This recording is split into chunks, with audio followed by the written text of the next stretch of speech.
Bueno, pues buenas tardes a todos y bienvenidos a la Biblioteca Ana María Matute. Yo soy Jesús Herrera, soy una responsable del turno de tarde de la biblioteca. Y bueno, en primer lugar les quiero agradecer la presencia de todos ustedes aquí y también la de nuestro conferenciante de hoy, Norberto Guillermo Chichiaro, que es coordinador de la sección de espiritualidad del COGA. Hoy precisamente el tema va a ser el de la espiritualidad LGTB. Bueno, también comentarles que con esta conferencia de hoy cerramos lo que ha sido este ciclo de charlas sobre el colectivo LGTB que hemos titulado La virtud de la diversidad. Comenzamos la semana pasada, lo tienes ahí, con Eduardo Mendicuti, que nos hizo una presentación de toda su obra literaria y de su último libro, Curias Divinas. Este lunes pasado estuvo aquí Federico Armenteros, que es el presidente de la Fundación 26 de diciembre, y nos dio una visión sobre los mayores LGTB. Y ayer estuvo Mili Hernández, que nos dio una visión histórica de lo que fue el movimiento, ¿no? Sus orígenes. Bueno, y nada más, Norberto hoy nos va a contar sobre la espiritualidad. Ya, pues nada, adelante, ¿vale? Muchísimas gracias, Jesús. Yo no soy nuevo aquí en la biblioteca. Sí, la última vez que he dado una charla fue la semana pasada, ¿no? De parte de mi asociación. No es la primera vez tampoco que doy una charla sobre espiritualidad, también en este lugar, pero sí es la primera vez que doy una charla sobre espiritualidad LGTB dentro de la biblioteca. Y quiero agradecer muchísimo no solamente la invitación de Joaquín, que fue el promotor para realizar este ciclo, sino también la corresponsabilidad de Jesús, porque es la primera vez que tengo noticias que un evento de estas características se hace dentro de una biblioteca pública de Madrid, perteneciente al ayuntamiento. Entonces, para mí es un placer, ¿sí?, estar en un lugar que el colectivo de una determinada forma ha ganado también, ¿no? Un lugar de visibilidad más, y es un placer poder también venir a traer el tema de la espiritualidad LGTB, porque también es un lugar más de visibilidad para los creyentes lesbianas, gays, transexuales y bisexuales. Como verán en la diapositiva, bueno, en la foto de promoción, ¿sí?, de este evento, se han utilizado los colores del arco iris. Cuando yo he recibido esta foto, lo he transmitido al colectivo y, bueno, determinadas personas, dirigentes y demás, dijeron, pero uy, le sobra un color a esta bandera, esta no es la bandera LGTB. Me gustó mucho cuando lo consulté con la biblioteca, que me dijeron que justamente utilizaron los dibujos con intencionalidad, los dibujos plenos del arco iris, simplemente para mostrar o demostrar la apertura a todos, ¿sí? El tema LGTB, aunque concentre y sea interesante para el colectivo, es un tema que en realidad es social. Entonces, la visibilidad y la normalización de la temática LGTB tiene que estar puesto con los colores de todos, ¿no? Y el arco iris de alguna forma nos reúne a todos, sin quitarle mérito, obviamente, a los colores de la bandera como colectivo. Entonces yo quiero agradecer muchísimo ello. Pues bueno, quisiera comentar que esto lo armemos un poquillo entre todos. Yo tengo obviamente mis posturas y también mi experiencia de trabajo. Quisiera plantearles si consideran que la espiritualidad es igual a la religión, o la espiritualidad es contrario a la religión, o simplemente que definamos entre todos qué significa espiritualidad. Bien, entonces la postura de él es que espiritualidad no siempre está relacionado con religión, para resumirlo, ¿no? Sí. ¿Alguien más tiene una postura diferente a esta? La experiencia, por lo menos mi experiencia en los últimos años, es que la gente relaciona espiritualidad con religión.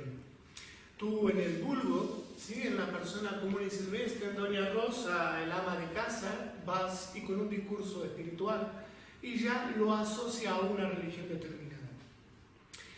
Es lo que más suele suceder. Pero como hemos compartido, ¿sí?, la espiritualidad no tiene que ver con la religión. Y en tal caso, la espiritualidad puede abocarse a una religión y podríamos definir a la religión como una espiritualidad reglada, ¿sí? Con reglas. Pero sería solamente una parte de la espiritualidad, las religiones, las religiones específicamente. La espiritualidad es una parte esencial del ser humano. Yo les he traído aquí una imagen del concepto de hombre integral, un concepto que trasciende el concepto dualista de nuestra sociedad occidental, que asocia solamente o que ha puesto en relevancia solamente la dicotomía entre cuerpo y espíritu. Y en realidad el hombre integral es cuerpo, mente, emoción y espiritualidad. Y es tan necesario desarrollar para el ser humano las necesidades básicas del cuerpo como las necesidades básicas de la mente, emoción y las necesidades básicas del espíritu. También como occidentales pecamos todos conocemos esto de Santo Tomás, si no veo no creo. Pecamos porque es parte de nuestra cultura, que si no vemos algo bueno hay que darle demasiadas vueltas. Lamentablemente las necesidades espirituales no son las cosas que vemos en primera instancia, pero si nos rompemos un pie y perdemos la salud, sí nos damos cuenta de eso porque es más tangible. Pero el ser humano pierde muchas veces por desconocimiento, por ignorancia o por falta de religarse con su eje divino, volverse a ligar con su propia esencia fundamental, pierde a veces esta noción del concepto de espiritualidad. Y como bien también dijeron, hay mucha gente que se denomina atea y es extrema espiritualidad, ¿sí? Y en ese caso yo, en el momento en que murió Pedro Cerolo, circuló algunas cosas por redes sociales y encontré una joya para mí, porque mucho, como no es de parte de mi cultura, mucho sobre la militancia de Pedro Cerolo no conocía. Y era una entrevista justamente en la parte donde él se denominaba ateo, pero de repente empieza a decir cuáles eran los valores que lo movilizaban en su militancia. Y yo decía, yo como espiritual espero tener el 10% de esos valores, para mí es suficiente. ¿Sí? Porque él expresaba por qué había hecho todo lo que había hecho, fue una de las últimas entrevistas que dio, todo lo que había hecho, y yo he encontrado en su discurso realmente verdaderos valores espirituales. En el concepto de hombre integral, la parte de espíritu es importantísimo para el desarrollo del ser humano. Disculpen que por ahí les traiga cosas religiosas, pero bueno, es parte de la cultura en la que vivimos. Entonces, no solo de pan vive el hombre, esto ya lo conocemos. Y esto no solamente lo conocemos porque lo dijo uno de los representantes de las religiones establecidas, Jesús de Nazaret, el carpintero, sino porque también es una realidad que vivimos. El hombre puede tener su casa, su coche y una gran fortuna, y su vacío existencial puede seguir estando presente. Entonces, no solamente de pan, de cosas que nos llenen el cuerpo, el hombre vive. No solamente de cosas que nos llenen la parte de mente y emoción, el hombre vive. Siempre se necesita algo que se llama búsqueda de sentido, encontrar un sentido, ¿sí? No solo el por qué es necesario para vivir, sino llega un punto en que como seres humanos, más allá de las elecciones que tengamos en nuestra vida, nos preguntamos el ¿para qué? Y esto ya entra dentro del orden de lo espiritual. Les traigo una definición. Este último es el ámbito esencial del ser humano, lo que lo define y marca su forma de entender y de vivir su existencia. Está hablando de la dimensión espiritual. La dimensión espiritual es una forma de entender la existencia. Mientras que nuestro grupo de creencias internas, creencias entendidas dentro del crecimiento personal, es lo que nos marca una forma de entender lo que vivimos o cómo creemos que es este sistema a nivel mente-emoción, ¿no? Todo, por ejemplo, una creencia, todo el mundo se va de puente, o todo el mundo en julio y agosto se va de vacaciones. No todo el mundo se va en julio y agosto, pero uno funciona con que en julio y agosto es el tiempo de las vacaciones, ¿no? Y decide toda su vida esperando a julio y agosto. Es uno de estos chips, creencias a veces pueden ser facilitadoras, a veces son creencias limitantes que tenemos metido dentro de la cabeza. Ese tipo de creencias son lo que manejan nuestra mente-emoción.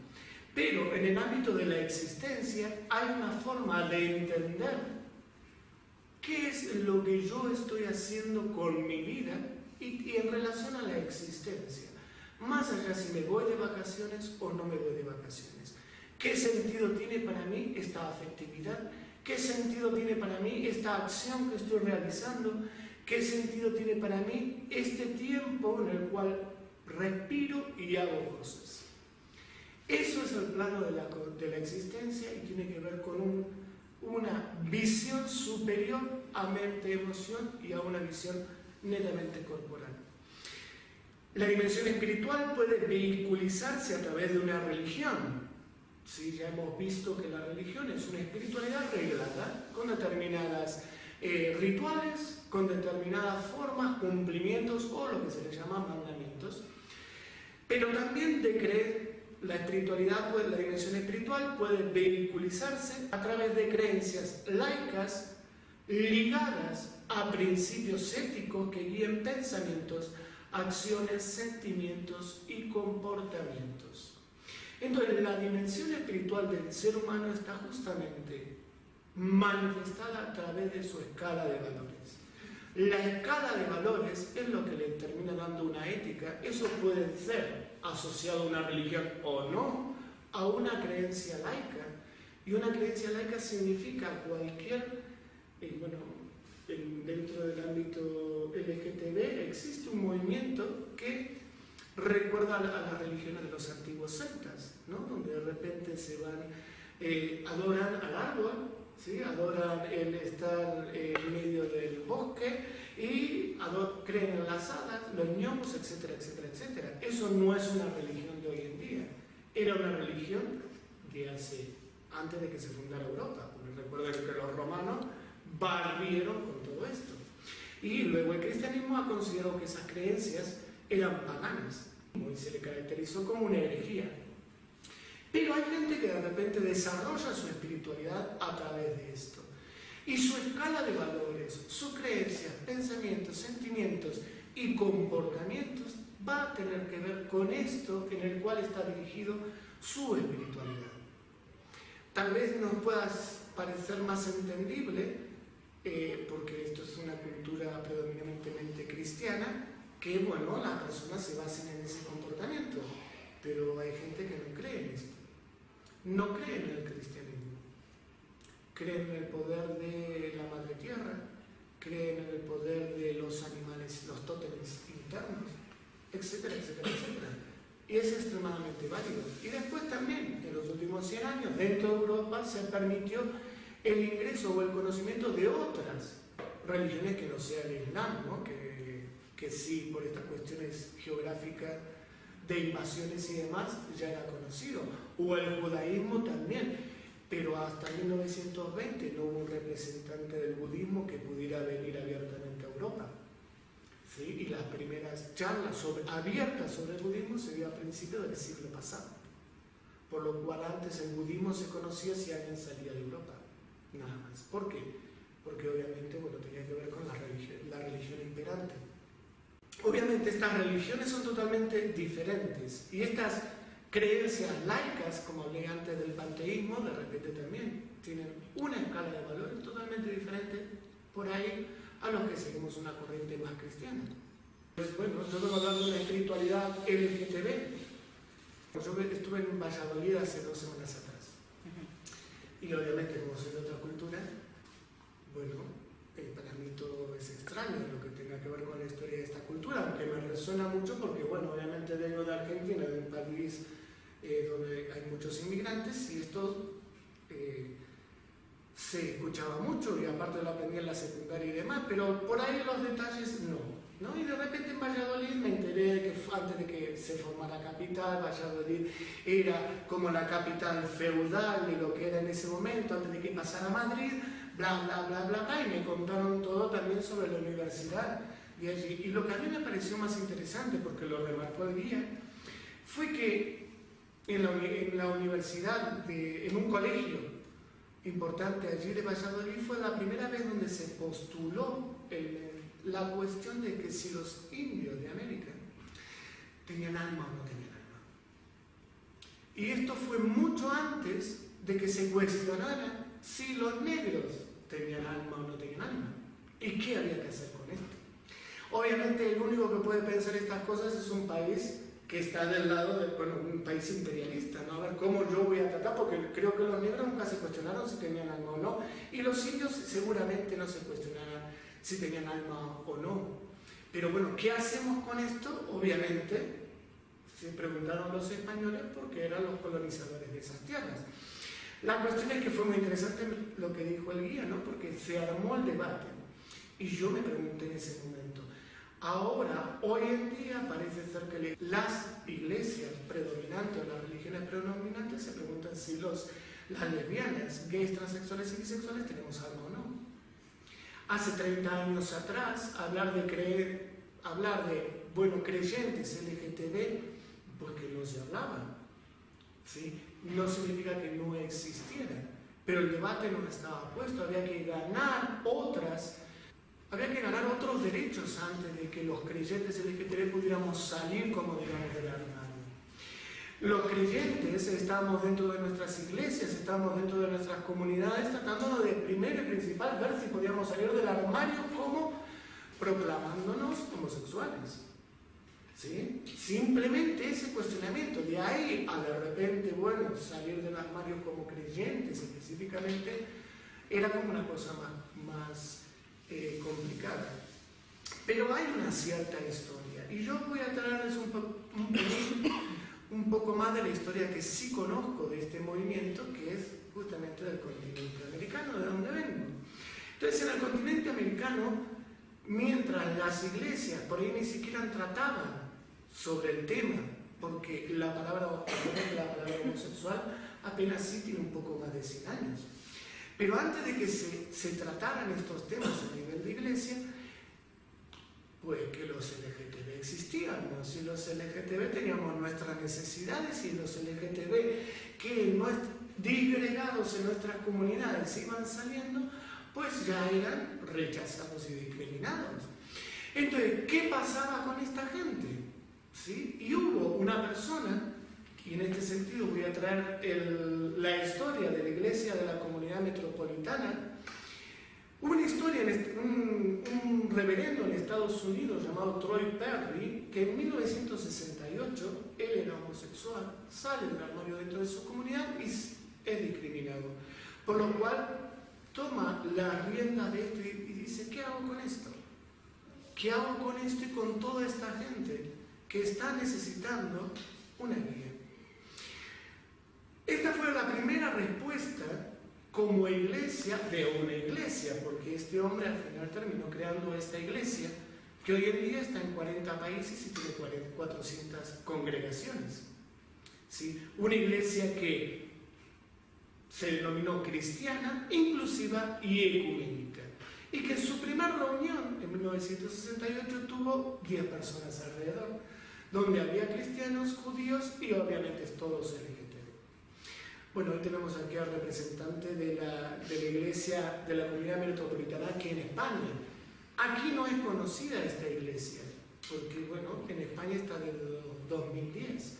Pero yo recuerdo de mi historia, de mi continente y de mi movimiento LGTB, que allá hace 30 años atrás en la Argentina, esta iglesia fue la que llevó al debate, hasta televisivo, la cuestión de la problemática LGTB, los derechos LGTB y además de todo eso los derechos espirituales de las lesbianas, gays, transexuales y bisexuales. Entonces, más allá de que el movimiento laico estuviera haciendo su trabajo, esta iglesia fue la que apuntaló y ayudó muchísimo, ¿sí? Al debate, primero y principal porque, bueno, a ver, estaban vestidos, ¿no? Como si fueran sacerdotes, de repente relacionaban los grandes tabúes, homosexualidad con religión. Y salieron a la palestra un sacerdote casado, ¿sí? Casado, o sea, sacerdote casado con una hija que encima era gay. Por lo cual, con un solo tema, presentó 20 millones de cuestionamientos, por lo cual no sabe cómo lo tuvimos que ver en la televisión. Lo vimos en programas al principio tipo Sálvame. Sí, claro, como uno de estos íconos así raros, pero no importaba. Se empezó a hablar sobre esto. Se empezó a hablar sobre esto y a mí me pareció bastante interesante porque esto en realidad, de determinados detalles, solamente lo supe a través de investigar para la charla de hoy. Su primer sermón se llamó "Sé verás contigo mismo". Esto marca también, ¿sí?, una intencionalidad y tiene que ver que en el aspecto espiritual y en la espiritualidad lo que marca, ¿sí?, es la búsqueda de ser auténtico. Uno no sale solamente dentro del armario por su preferencia solamente sexual. Un creyente LGTB sale del armario como preferencia sexual y sale del armario dentro del mundo para simplemente mostrar la autenticidad, ser como uno es. ¿Sí? Para los creyentes, el espíritu está más allá de las elecciones mente, emoción, afectividad y las decisiones corporales, no la sexualidad. También es una forma de ver desde la espiritualidad. Esta iglesia es la que hizo un primer recorrido. Ya hace 15 años en Argentina existían movimientos, ya después del Concilio Vaticano II, después de que terminó nuestra dictadura y el movimiento LGTB, bueno, empezó a ganar como sus derechos y su visibilidad. Una historia que puede parecerla similar a la de España, pero que tiene otro tipo de connotación. Nosotros no tuvimos un Chueca, nosotros tuvimos solamente una ciudad que conquistar, una normalización que conquistar, ¿no? Y fue un trabajo más de base hasta llegar a las leyes, ¿no? Y esto es lo que me dejó a mí repensando mucho la charla que tuvimos ayer con Mili, ¿no? O sea, a pesar de que es una lucha por derechos, es una lucha diferente, de diferente forma, para conseguir por ellos mismos. Los creyentes LGTB ya se empezaron a formar porque tenían una iglesia. Entonces, los primeros fueron los transexuales, ¿sí?, y travestis, porque esta iglesia se dedicó a evangelizar. Evangelizar entendido como ir a ayudar, ayudar a recobrar la dignidad a una parte del colectivo que estaba totalmente segregado y que debía de subvencionarse a sí misma a través de la prostitución. Entonces, este fue las primeras personas a las cuales esta iglesia, como iglesia, salió. Luego hubo diferentes movimientos y hasta se llegó en Argentina a ser, hace 15 años atrás, una comunidad extremadamente católica, o sea, con tendencia católica, pero no como asociación ni nada, sino que se hizo como si fuera una orden religiosa. Entonces se juntaron varios homosexuales, ¿sí?, se consiguió una casa y vivían en comunidad religiosa. Obviamente para continuar con los preceptos de la religión a la que profesaban en castidad. ¿Sí?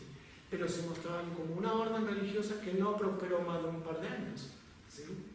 Luego se intentó hacer un monasterio, ya no una cuestión de misioneros o sacerdotes que vivían en una casa dentro de la ciudad, sino monasterios contemplativos con personas abiertamente LGTB. Y esto fue otro experimento que se hizo, ¿sí? Y al día de hoy se termina siendo una comunidad, ¿sí?, mucho más diversa, mucho más amplia, pero que sigue funcionando.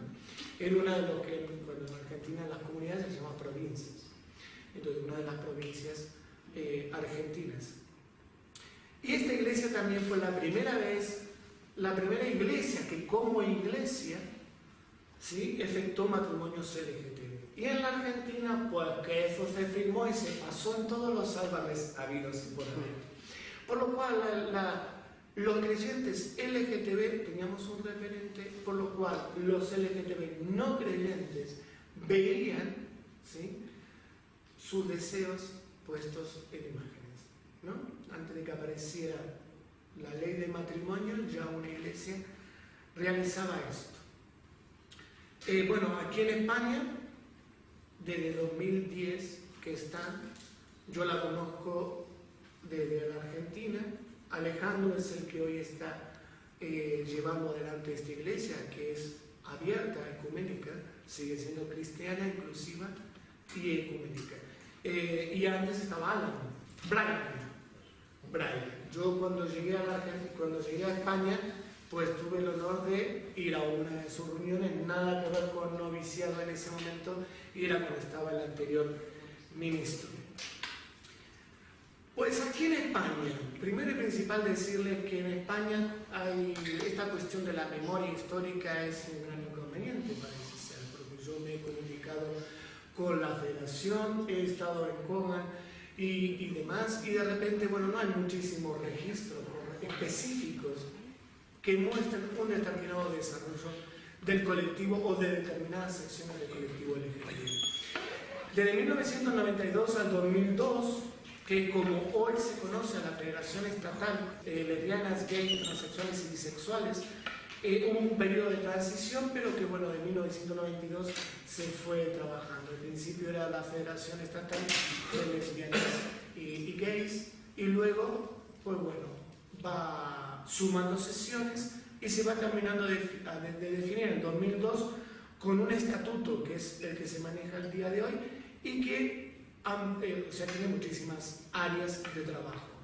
Más o menos en esa época es donde también aparece el área de asuntos religiosos, ¿sí? Y está documentado ya en el estatuto del 2002.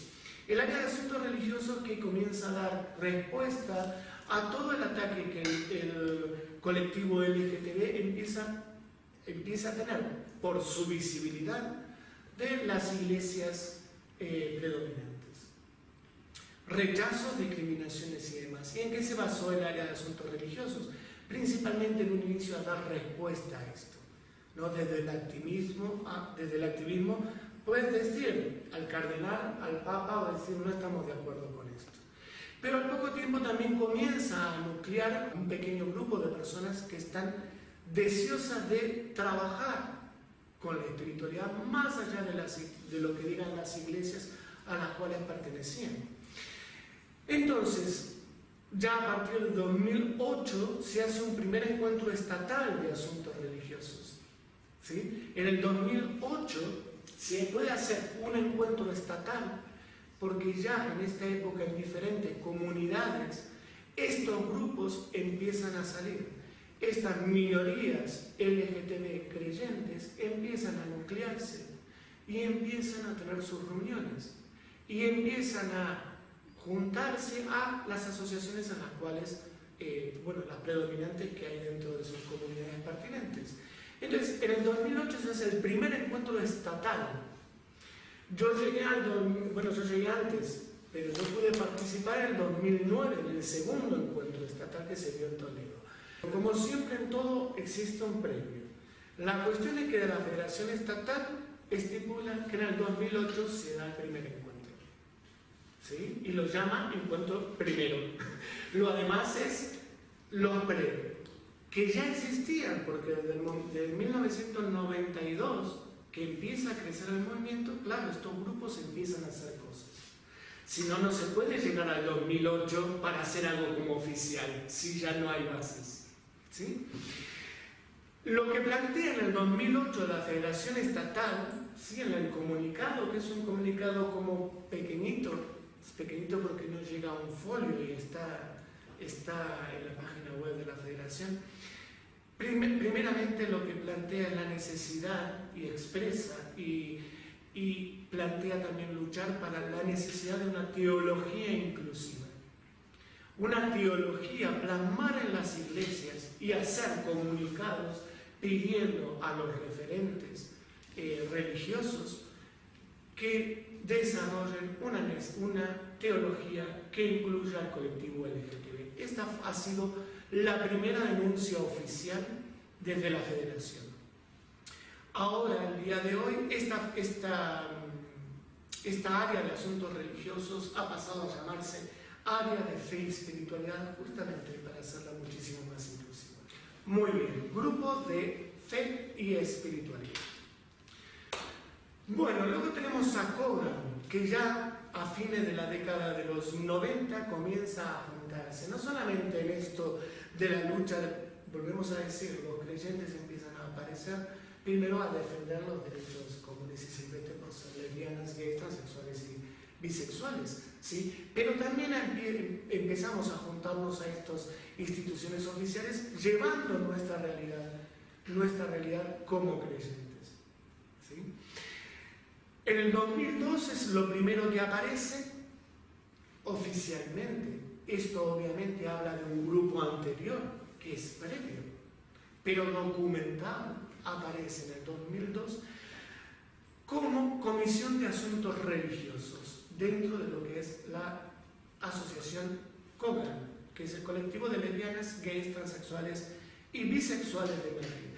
Algo interesante que comienza a hacer esta Comisión de Asuntos Religiosos es que yo me enteré al hacer esta mini investigación, ¿no? Que es los premios Paloma de la CAR, donde de repente un área, un sector creyentes LGTB daba un premio todos los años a personas que hubiesen trabajado por la diversidad sexual, por un lado obviamente por la aceptación, la no discriminación, pero también hayan trabajado en el ámbito de los valores y la espiritualidad.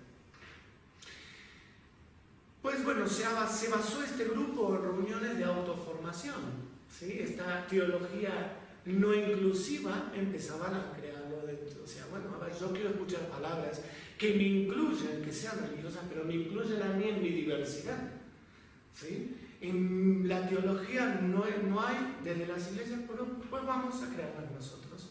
Vamos a reinterpretar los textos, vamos a hacer textos y algunos, bueno, debo de decir lo que yo me he encargado hoy de publicarlos en la página de COGAN, que he cogido porque los he encontrado por allí, entonces lo he puesto a nivel público. Algunos de esos textos que se daban en esas épocas, pues ahora ya están puestos ahí. Pero bueno, se basaban principalmente en reuniones donde, bueno, de autoformación.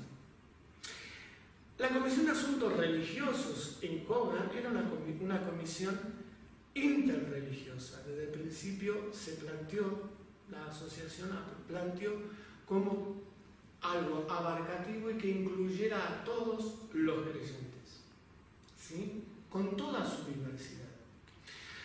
En el 2006 aparece, bueno, un grupo, un sector de este grupo que ya estaba trabajando, obviamente se define como cristianos, porque lo eran, y también empiezan a definir sus necesidades, ¿sí? Como cristianos.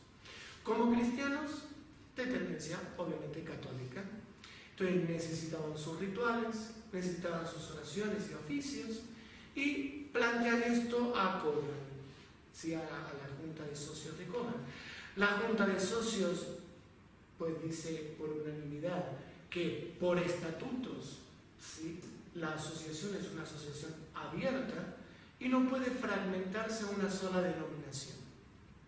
Entonces, que es tan válido ser cristiano como ser judío, como ser budista, como ser... Y que la CAR, la Comisión de Asuntos Religiosos, debía de agrupar a todos estos. Pues bueno, hay una especie de fragmentación. Este grupo termina siendo Crismón CAR, bueno, CAR Crismón. COGAN no dice oficialmente absolutamente nada y durante un tiempo funcionan así. Solamente que Crismón significa cristianos y cristianas homosexuales de Madrid. Y ya allí este grupo marca una orientación. Duró poco tiempo esto, ya que este grupo se termina formando justamente en el 2006 como asociación y también consiguen un local donde poder realizar sus actividades. Y al día de hoy son las actividades que realizan misas, culto católico, cristiano católico, realizan celebraciones ecuménicas también, que es dentro del cristianismo un poco más abarcativo, y luego todos los jueves tienen sus oraciones, ¿sí? También tienen reuniones de formación, etcétera, etcétera, etcétera. Funcionan como asociación. En el 2010, las mujeres, ¿sí? Que pertenecían y estaban circulando por este grupo de COGAN, llamada CAR todavía, pues también necesitan su propio espacio, necesitan su propia identificación y forman un grupo llamado Nueva Magdala y se definen como las mujeres homosexuales cristianas. ¿Está bien? Muy bien. Pues bueno, así llegamos a 2014, donde la CAR pierde este nombre, Comisión de Asuntos Religiosos, y empieza a llamarse Sección de Espiritualidad de COBA, a la cual yo, hoy Aurelio no ha podido venir, que es el coordinador que está desde 2014, y yo estoy colaborando y ayudando desde 2006, desde hace 6 meses, ¿sí? Yo comencé con un nuevo proyecto, un proyecto que sigue la coordinación, que sigue, digamos, las bases de cómo surgió en realidad la Comisión de Asuntos Religiosos, inclusivo, interreligioso y que abarca a las mayores creencias y creyentes de lo que existe, de lo que hay hoy en el mundo.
es decirle que este es un proyecto que estamos llevando desde hace 6 meses, que hemos cumplido absolutamente todo lo que dice el vídeo. Lo único que no hemos cumplido hasta el momento es la parte de cineforum. No hemos tenido la actividad, pero ¿qué realizamos? Y como verán, a pesar de que está en términos religiones, ¿sí?, constantemente estamos hablando de existencia, universo, etc. Dentro de las espiritualidades diversas son el concepto que se tiene. La espiritualidad es un esquema de valores que me hace comprender, ¿sí?, mi propia existencia. Si soy religioso, le llamaré Dios, Alá, Yahvé, Tao, etcétera, etcétera, etcétera. Si no soy religioso, es simplemente universo, fuente, existencia. ¿Sí? Todo eso es una expresión de la espiritualidad. Lo que tenemos en Madrid, aunque no es muy conocido, pero que funciona y muchísimo, por ejemplo, los budistas homosexuales, lo que llaman búho. ¿Sí? Hace varios años que funciona. También, eso es porque hasta el momento, como hemos hablado de grupos cristianos, para que sepamos que también hay budistas homosexuales, también hay judíos homosexuales, no solamente somos los cristianos los homosexuales, somos el 10% de todo lo que hay.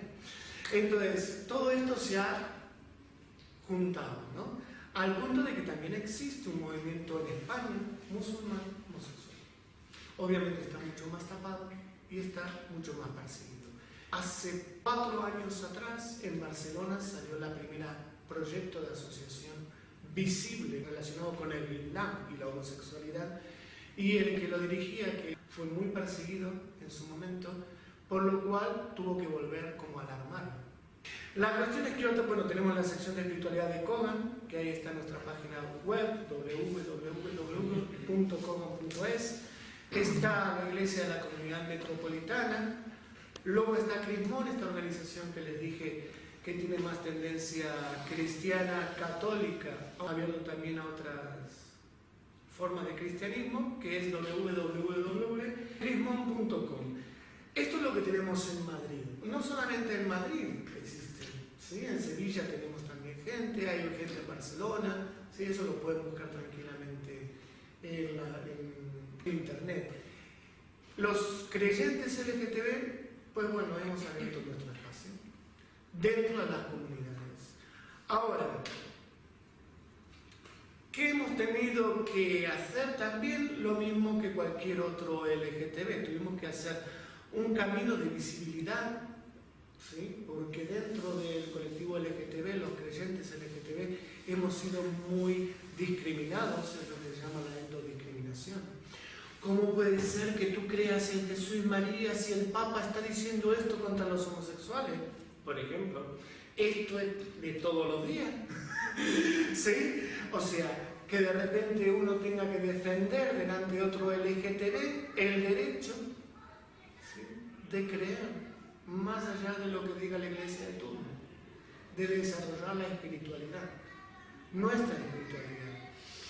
La normalización, que esto sea visible, por eso hoy es un día, para mí personalmente, hoy es un día de fiesta, ¿no? Estoy dando una charla sobre espiritualidad LGTB en una biblioteca pública del ayuntamiento. Más allá de nuestros lugares típicos, y lo más cerca del ayuntamiento que estuve dando una charla fue en el programa para homosexuales, el PIAT, ¿sí?, en Alcalá 22, lo más cerca del ayuntamiento. ¿Sí? Esto es como salir del gueto, que yo me siento mucho mejor fuera del gueto que dentro del gueto, les aviso, ¿no? Entonces, el camino que hemos realizado y el que también nos sigue tenemos que seguir realizando es un camino de visibilidad, ¿sí?, un camino de normalización, un camino de trabajar dentro de nuestras propias iglesias, porque nuestras iglesias no ayudan a que nuestra autoestima salga para adelante. Si los discursos eclesiales, y por favor, a pesar de que estemos en España, la Iglesia Católica no es la única iglesia existente, ¿sí? Existen muchas otras iglesias, hay muchas otras confesiones, y esas iglesias siguen teniendo, a pesar de que sea mucho más interesante lo que diga un cardenal o un obispo que lo hace para tocar la gónada nada más. Existen otras iglesias, ¿sí? Y estas iglesias también están haciendo un desarrollo para ver cómo esta realidad LGTB, que cada vez se habla más, y que el matrimonio, que ahora tienen derecho para esto y han conquistado este otro derecho, a ver cómo los incluimos dentro de nuestras teologías, luego de 2000 años o más de o no hablar de ellos o simplemente la actitud de discriminar. ¿Cómo se incluyen? Y hay avances, ¿sí? Avances en la iglesia anglicana, avances en la iglesia luterana, ¿sí? A ver, los avances no son que antes de ayer el Papa de turno haya dicho de que tenemos que pedirle, en un viaje de avión encima, tenemos que pedirle perdón a los homosexuales. Eso es más sálvame para la comunidad LGTB, es más del tipo sálvame, es más sensacionalismo, que a algunos creyentes, lamentablemente, les sirve, pero que a la mayoría de creyentes no nos sirve. Como aquel primer comentario que hizo apenas asumió el Papa de turno, lo que dijo, también bueno, que si un gay es así o así, mientras sea buena persona, también lo dijo en un viaje de avión, creo, o en algo extremadamente extraoficial. Y se llenaron los medios LGTB, llenos de esperanza, de esto, del otro. Y como justamente el Papa de turno es de mi misma nacionalidad, venían y me preguntaban a mí, y yo siempre respondí lo mismo. Que seamos de la misma nacionalidad no significa absolutamente nada. Y que un representante de una iglesia diga al pasar algo, para mí tampoco significa nada. Cuando haga un documento y lo deje plasmado y eso quede para la posteridad, pues bueno, para mí significará algo. Mientras tanto, es un punto de vista y es el punto de vista de una asociación, de una institución que tiene siglos y siglos. Y que, bueno, yo he pertenecido a esa, bueno, yo he tenido vida religiosa en otra vida, a la cual estoy extremadamente orgulloso de haber pertenecido, y que sigo perteneciendo, no como creyente de esa iglesia, pero he pertenecido más estrechamente. Entonces ya conozco cómo funciona, entonces ya sé cómo van estos procesos. Entonces, bueno, hasta que no lo escriba, para mí no significa demasiado, pero tampoco significa, como creyente debería significar mucho, porque si yo tengo esta espiritualidad, esta creencia, soy creyente de una determinada religión, lo que debe de importarme es el fundador de esa religión, no los mensajeros posteriores. Entonces, toda mi teología personal, mi desarrollo personal, toda mi valoración de la existencia del mundo está basado en lo que dijo, como cristiano católico, lo que dijo Jesús de Nazaret, no lo que dijo el Papa de turno, que lo respeto muchísimo, ¿no? Entonces, tenemos que seguir trabajando en las iglesias, porque las iglesias no están ayudando con estos mensajes, ¿sí?, a desarrollar el autoestima del creyente LGTB. Lo único que está haciendo es que neguemos, nos lleva a negar esta realidad que es nuestra y propia, que es el derecho a desarrollar mi espiritualidad como me plazca, ¿sí? Entonces, una iglesia a la cual yo estoy creyendo en un esquema de valores, cuando está diciendo algo y me está segregando, me está imposibilitando el derecho que tengo de desarrollar mi espiritualidad. Y tengo que desarrollar mi espiritualidad como si fuera un pagano, hereje o lo que sea, por lo cual eso termina de, si uno no lo tiene claro o no tiene amueblada la cabeza, o las bases en las cuales se basa su fe realmente, pues esto trae muchísimos problemas de autoestima. Autoestima entendido como la homofobia internalizada, ¿sí? A pesar de que nos reunamos y vayamos a misa, ¿sí?, la iglesia a la cual yo estoy comulgando o estoy compartiendo este ritual está en contra de mi elección afectiva y sexual. Y yo cuando me miro al espejo y estoy a solas, también creo que el Dios, la existencia y demás, está en contra de esto. Y desarrollo lo que se llama homofobia internalizada. No aceptarme tal cual soy. Porque mi poder personal, si mi poder personal lo estoy depositando en esta iglesia y en los comentarios de estas iglesias. ¿sí? Porque mi fe está muy involucrada en esos valores, ¿no? Yo, por ejemplo, provengo de otra iglesia, a pesar de que me convertí a los 17 al catolicismo, yo provengo de otra iglesia, que es la iglesia de Jesucristo de los Santos de los Últimos Días, es lo que se llama los mormones. Pues bueno, que son muy ortodoxos los chicos, ¿no? Pero, fíjense, algo que me olvidé de comentar, ¿no? Hace más de 10 años, un área LGTB dentro de los mormones comenzó a crear un movimiento llamado Afirmación, que nuclea justamente a los mormones lesbianas, gays, transexuales y bisexuales, teniendo sus reuniones y sus cosas y demás, igual que hace el resto de la iglesia, de su misma iglesia. Aquí en España también existe ese movimiento. Sí, está en Valencia. Pues bueno, Afirmación en España existe. Estos movimientos son más comunes en Latinoamérica, ¿no? Aquí se van instaurando, porque también las historias culturales son diferentes, ¿sí? La apertura ha sido diferente. Lo que nos queda por trabajar a los creyentes es trabajar desde dentro de nuestras propias iglesias. Trabajar, no sé si le llamó la atención el proyecto que hemos presentado a Cogan y que estamos realizando. Dentro de la espiritualidad incluimos el desarrollo y el crecimiento personal. Yo me he encargado de dar talleres sobre miedo, por ejemplo, ¿sí? Dentro de Cogan.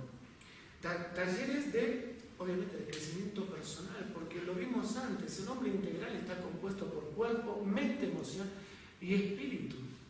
Y la espiritualidad no es algo que está ahí arriba y nada más, es algo que se aterriza en la vivencia de cada uno de nosotros. Entonces, mi autoestima para aceptar estas vivencias es extremadamente necesaria. Mi desarrollo como persona es extremadamente necesario.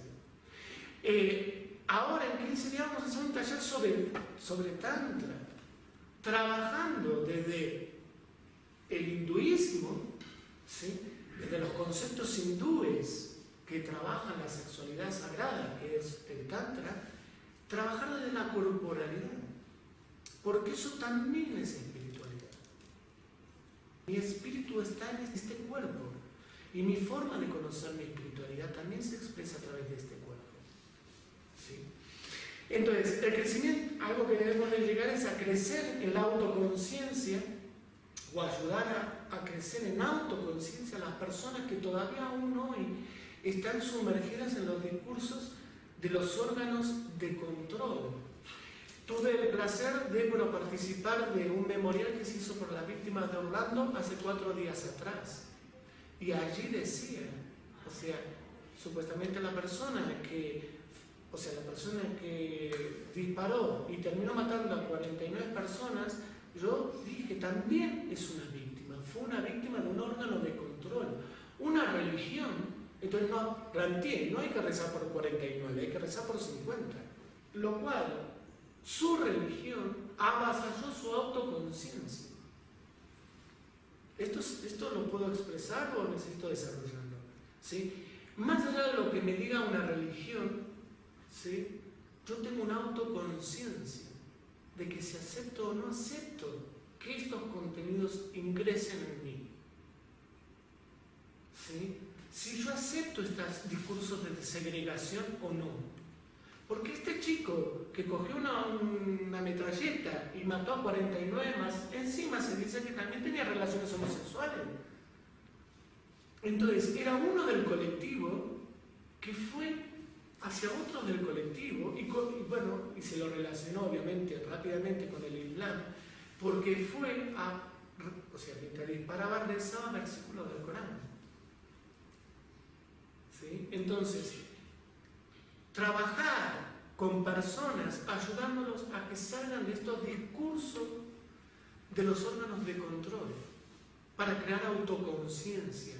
A ver, lo que escuchemos que viene de afuera, que pase por mi propio criterio. Es esto, básicamente.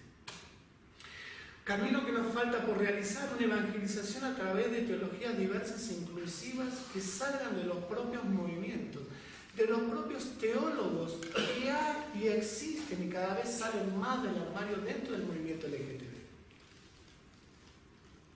¿sí? Porque existen.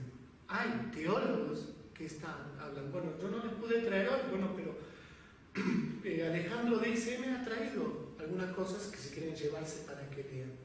A ver, ¿cómo interpretamos nosotros este lenguaje milenario de las tradiciones religiosas?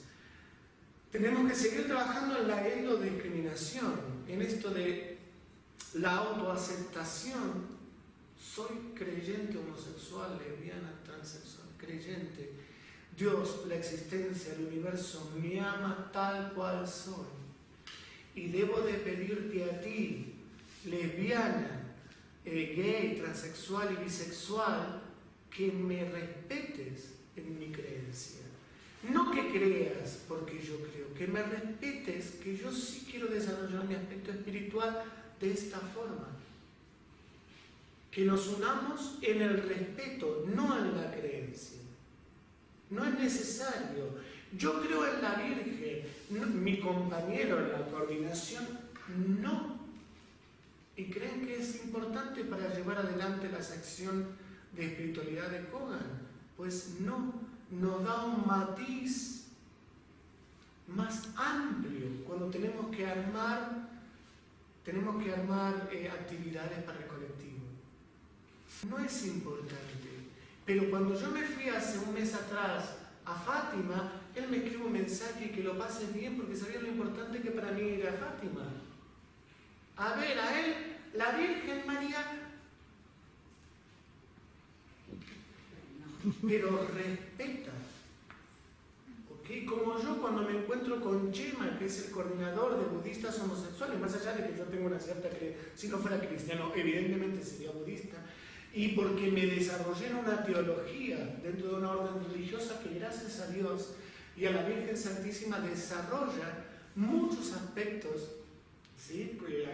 Autores contemporáneos de esa orden religiosa desarrollan muchos aspectos ecuménicos en asociación con el budismo zen. Yo me los comía en el noviciado de estos libros, porque a mí me decían que era una verdad. No necesitas creer como yo, necesitas que respetes que yo necesito, para desarrollarme, necesito desarrollar mi espiritualidad. Yo lo necesito, no es necesario que lo necesites tú, pero que esto existe.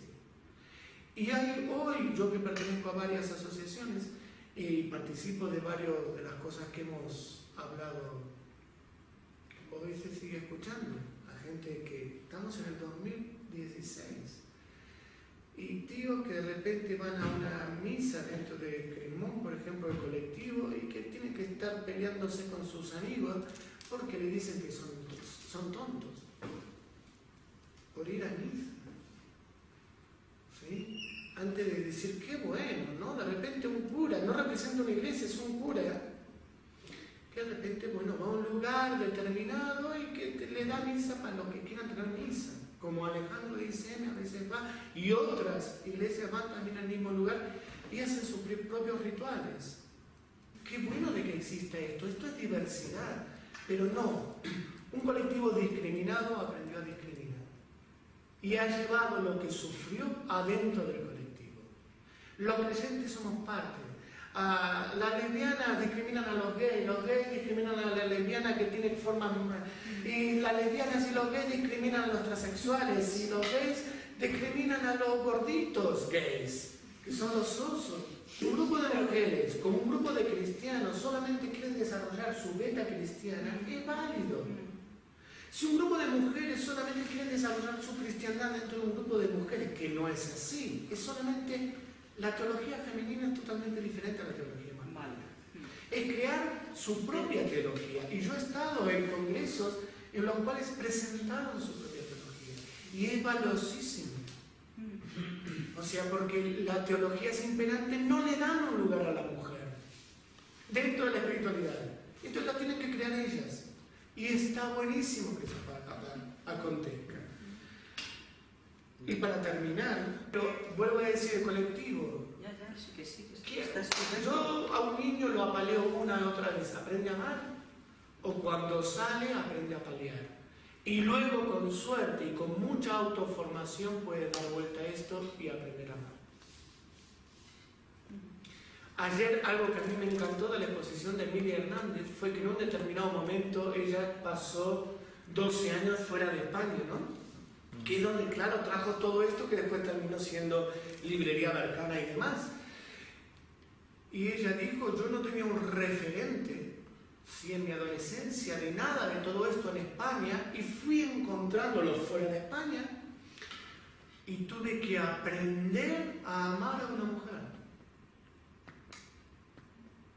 Aprender a amar, bueno, yo porque doy charlas sobre esto, ¿no? El arte de amar, justamente. Aprender a amar. El colectivo LGTB tiene que aprender a amar de otra forma. Amarse primero y principal a sí mismo, con una total aceptación, porque venimos apaleados por la discriminación y la hemos metido dentro. Y aprender a amar al otro, aceptándolo también en su pluralidad, no de la boca para afuera y con marca del orgullo solamente. Dentro de una misma habitación y con mi pareja o con mis grupos de referencia. Aceptar el que tiene pluma, el que es más gordito, menos gordito, al que tiene una forma u otra y al que piensa, creo, lo que sea. ¿Sí? Porque tiene derecho a hacer eso porque es un ser humano. Entonces, bueno, esto es en realidad algo que es la terminación de algo que escribí para un blog. Dice, con el mismo espíritu que ha guiado al pueblo hebreo a salir de la esclavitud y buscar la libertad en la tierra prometida, los LGTB creyentes nos estamos desligando de las cadenas de la discriminación dentro de nuestras religiones, iglesias y comunidades espirituales de referencia para avanzar, regresando a ellas y ofrecer aquello que tenemos, nuestros propios colores de diversidad, normalización y el deseo humano de vivir nuestro derecho espiritual de creer y compartir. A mí me gusta mucho la película El Príncipe de Egipto, porque tiene unas canciones muy bonitas. Entonces, claro, la vi y dije tal cual, ¿no? A pesar de que los LGTB nos hayamos juntado y ahora hay asociaciones y demás, ya lo dije también en una entrevista cuando yo participaba más activamente en el MOM. La finalidad, estos grupos son grupos solamente de transición, porque en realidad la finalidad es que cada uno podamos regresar a nuestras iglesias, a nuestras comunidades y ser simplemente lo que somos. No es crear nuevas asociaciones, ni grupos, ni áreas, ni secciones que nos nucleen, sino que simplemente podamos ser católicos dentro del catolicismo, creyentes gay, protestantes, evangélicos, luteranos, anglicanos, budistas, lo que sea, gays dentro de lo que ya está establecido. No crear nuevas cosas. Si se han creado nuevas cosas, ¿sí?, es por la necesidad de expresarnos, pero no es la finalidad. Por lo menos para mí, dentro de la espiritualidad LGTB. Es solamente nuestra forma creativa y nuestra necesidad personal de hacernos visibles y normalizarnos. Yo sigo yendo a misa, ¿sí?, a una iglesia. A veces concurro a este lugar, a esta asociación, pero no necesito ir a una asociación LGTB para escuchar misa. Yo voy a misa a la parroquia de al lado. ¿Sí? Y yo le digo, y cuando voy y me confieso, si es mis pecados, entre comillas, tienen que ver con algo que sea importante decir, que tenga que ver con mi orientación sexual afectiva, lo digo, si no, no. Y he tenido más de una vez una discusión con un cura y no irme sin una absolución, solamente explicar para evangelizarlo.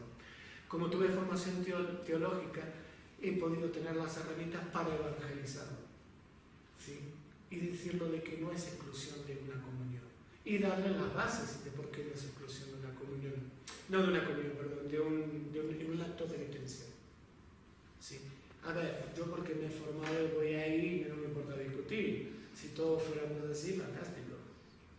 Defender nuestros derechos. Yo rezo. Dios es mi Dios. Ya está, es la existencia. Y voy por ahí. Y el día de mañana me encantaría, no sé si lo veré porque no me quedan muchas décadas de vida, pero no sé si lo veré plasmado. Pero más que nada por la Iglesia Católica, ¿no? La Iglesia Católica estuvo cerca de 900 años, preguntándose si la Virgen María era virgen o no, perdón, el dogma de la Inmaculada Concepción de María. 900 años de registro de eso. Entonces, imagínense para cambiar sus cosas. Y por ahí no llegue a ver esta realidad, pero no importa. Trabajo en el colectivo para que esto sea una realidad. Bueno, ¿qué no tengo que decirle nada más? No se me ocurre nada más. ¿Pregunta? ¿Los LGTB tenemos sueño? Sí, claro. ¿Sí? El que quiera. ¿El que quiera tener o es algo? El que quiera. El que quiera. Pero que un cura nos apoye, nos permita reunirnos en su parroquia y demás, no significa nada. Si ese cura no va a su propia jerarquía y ayuda al movimiento, no va a haber ningún tipo de cambio. Esta gente puede, o sea, es como, a ver, lo hago por ti porque te tengo lástima. Y no es así. En realidad la jerarquía de cualquiera de las iglesias tienen que trabajar dentro de sus propias iglesias. Y yo no tengo que convencer a ninguna jerarquía de mi derecho espiritual de desarrollar la religión o la espiritualidad que quiera. O sea, es un derecho que es innato, es mi derecho por existir nada más. El único inconveniente, o sea, es que dentro de esta sociedad, dentro de esta cultura, la Iglesia Católica es un gran órgano de control. Ustedes viven una imagen de Iglesia Católica que es totalmente diferente a la imagen de Iglesia Católica. Y vengo desde ella, pero de otro continente. Ustedes tienen una imagen del Papa este hombre es como volver a revolucionar y qué ideas novedosas y nuevas. Y lamentablemente es verdad que los luteranos, los anglicanos han tenido una apertura, una aceptación, primero y principal, Ministerio de la Mujer y obviamente los derechos LGTB como creyentes, pero aquí no sé. Yo acepto y quiero muchísimo, porque conozco a varios sacerdotes LGTB que vienen y nos dan misa, fantástico, alucinante, pero no dejo de reclamarles que no luchen dentro de su propia estructura. Que a mí no me sirve que me vengas a dar una hostia. No, que tienes que dar una hostia y evangelizar dentro de tu propia estructura.